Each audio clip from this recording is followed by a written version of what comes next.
Assalamualaikum warahmatullahi wabarakatuh. Perkenalkan, nama saya Irfan dan Ferry.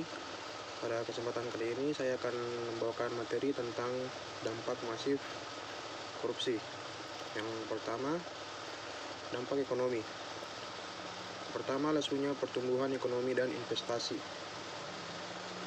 Korupsi bertanggung jawab terhadap lesunya pertumbuhan ekonomi dan investasi dalam negeri. Korupsi juga mempersulit pembangunan ekonomi dengan membuat distorsi dan ketidakefisienan yang tinggi. Yang kedua, penurunan produktivitas dengan semakin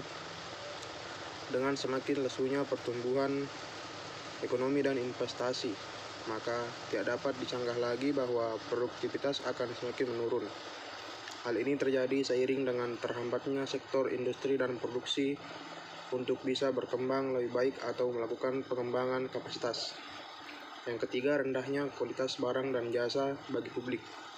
Pada akhirnya, korupsi berakibat menurunkan kualitas barang dan jasa bagi publik dengan cara mengurangi pemenuhan syarat-syarat keamanan bangunan, syarat-syarat material dan produksi, syarat-syarat kesehatan, lingkungan hidup, atau aturan-aturan lain. Korupsi juga mengurangi kualitas pelayanan pemerintahan dan infrastruktur dan menambahkan tekanan-tekanan terhadap anggaran pemerintah. Yang keempat, menurunnya pendapatan negara dari sektor pajak. Kondisi penurunan pendapatan dari sektor pajak diperparah dengan kenyataan bahwa banyak sekali pegawai dan pejabat pajak yang bermain untuk mendapatkan keuntungan pribadi dan memperkaya diri sendiri. Kita tidak bisa membayangkan apabila ketidakpercayaan masyarakat terhadap pajak ini berlangsung lama, tentunya akan berakibat juga pada percepatan pembangunan yang rugi, juga masyarakat sendiri. Inilah letak ketidakadilan tersebut. Yang kelima, meningkatnya hutang negara. Bila melihat kondisi yang secara umum, hutang adalah hal yang biasa, asal digunakan untuk kegiatan yang produktif. Hutang dapat dikembalikan apabila hutang digunakan untuk menutup defisit yang terjadi. Hal ini akan semakin memperburuk keadaan kita. Kita tidak bisa membayangkan ke depan apa yang terjadi apabila hutang negara yang kian membengkak ini digunakan untuk sesuatu yang sama sekali tidak produktif dan dikorupsi secara besar-besaran. Yang selanjutnya, dampak sosial dan kemiskinan masyarakat. Yang pertama, mahalnya harga jasa dan pelayanan publik. Kondisi ekonomi biaya tinggi ini berimbas pada mahalnya harga jasa dan pelayanan publik, karena harga yang ditetapkan harus dapat menutupi kerugian pelaku ekonomi. Akibat besarnya modal yang dilakukan karena penyelewengan yang mengarah ke tindak korupsi. Yang kedua, pengentasan kemiskinan berjalan lambat. Pengentasan kemiskinan dirasakan sangat lambat. Hal ini terjadi karena berbagai sebab seperti lemahnya koordinasi dan pendanaan dan lembaga. Karena korupsi dan permasalahan kemiskinan itu sendiri yang pada akhirnya akan membuat masyarakat sulit untuk mendapatkan akses ke lapangan kerja yang disebabkan latar belakang pendidikan. Sedangkan untuk membuat pekerjaan banyak terkendala oleh kemampuan, masalah teknis, dan pendanaan. Yang ketiga, terbatasnya akses bagi orang miskin. Rakyat miskin tidak bisa mengakses jasa dengan mudah, seperti pendidikan, kesehatan, rumah layak huni, informasi, hukum, dan sebagainya.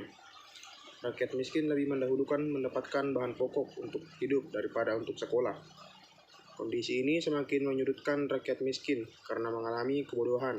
Dengan tidak bersekolah, maka akses untuk mendapatkan pekerjaan yang layak menjadi sangat terbatas.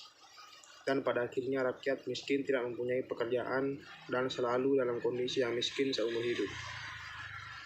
Yang keempat, meningkatnya angka kriminalitas. Dampak korupsi tidak dilakukan lagi dapat menimbulkan berbagai jenis kejahatan dalam melalui masyarakat. Melalui praktik korupsi, sindikat kejahatan atau penjahat perseorangan dapat leluasa melanggar hukum, menyusupi berbagai organisasi, negara, dan mencapai kehormatan.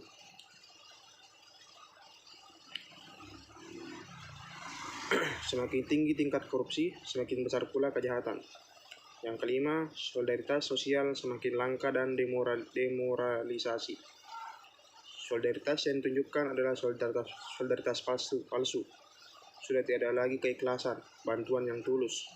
solidaritas yang jujur apa adanya. Kondisi ini akan menciptakan demoralisasi, kemerosotan moral dan akhlak khususnya bagi generasi muda yang terus-menerus terpapar oleh kepalsuan yang ditunjukkan oleh para elit politik, pejabat penguasa, penegak hukum, artis, dan selebritis yang setiap hari bisa dilihat dari berbagai macam media. Kemudian C, runtuhnya otoritas pemerintah. Yang pertama, matinya etika sosial dan politik. Dampak korupsi juga dapat membuat etika para pejabat tidak terlihat. Yang kedua, tidak efektifnya peraturan dan perundang-undangan. Ini berarti jika korupsi secara terus-menerus dilakukan, maka fungsi dari perundang-undangan seperti tidak berfungsi sebagai semestinya.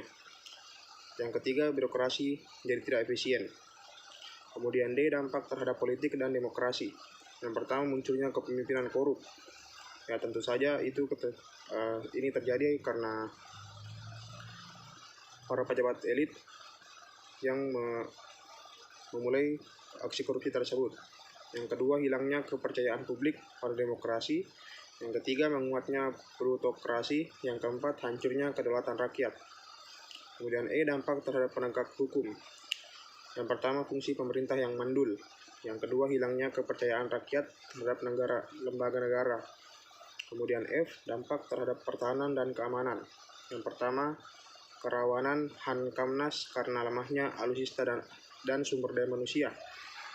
Yang kedua, lemahnya garis batas negara. Yang ketiga, menguatnya sisi kekerasan dalam masyarakat. Kemudian dampak kerusakan lingkungan. Yang pertama, menurunnya kualitas lingkungan. Yang kedua, menurunnya kualitas hidup. Untuk kesempatan kali ini, sekian yang dapat saya sampaikan. Mudah-mudahan bisa bermanfaat bagi kita semua. Sekian dari saya. Assalamualaikum warahmatullahi wabarakatuh.